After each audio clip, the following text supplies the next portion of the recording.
विश्वास सूत्रों से जो हमें जानकारी मिली है, राज्य के मुख्यमंत्री और उनके कुछ चाहेते भ्रष्ट अफसर लोगों ने मिल करके डराने की, धमकाने की एक प्रकार से सुपारी लोगों ने ले रखा है।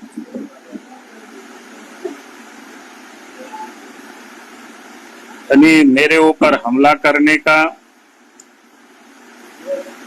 और कोई ना कोई झूठे केस मुकदमा में भी फंसाने का इस प्रकार की साजिश रची जा रही है।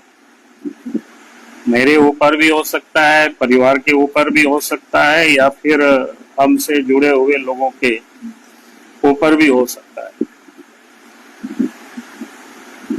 क्योंकि इन सारे लोगों को जो लगातार झारखंड में भ्रष्टाचार के को लेकर के हम आवाज उठाते रहे, उस कारण से कुछ भ्रष्ट अफसर या सरकार में बैठे हुए लोग भयभीत है। क्योंकि आप सबको ध्यान में है कि लगातार भ्रष्टाचार के विरोध में हम आवाज उठाते रहे, चाहे वो शराब घोटाले का मामला हो, चाहे बालू माफिया का हो, पत्थर माफिया का हो, जमीन का हो,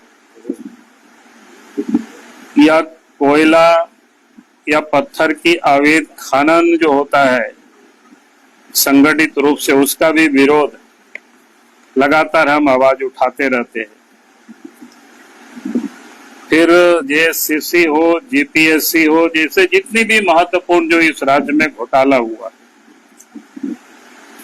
चाहे वो ग्रामीण क्षेत्रों में जो योजनाएं हो जिसका यानी लगातार ये जो लूट जारी रहता है, उसके विरोध में हम आवाज उठाते रहे। और आप सब लोगों के सिर्फ संज्ञान में फिर से मैं लाना चाहता हूं। आप सबको याद है 2013 में भी सरकार हेमंत सोरेन की ही रही है। उस समय भी दुमका के शिकारीपाड़ा क्षेत्र के उग्रवादियों को सुपारी दिया गया था, और उसके बाद हमने जब उस बात का रहस्य उद्घाटन किया था इसी प्रकार के प्रेस के सामने, फिर अखबारों में छपा। उस समय झारखंड में भी यूपीए गठबंधन की सरकार थी और केंद्र में भी यूपीए गठबंधन की सरकार थी।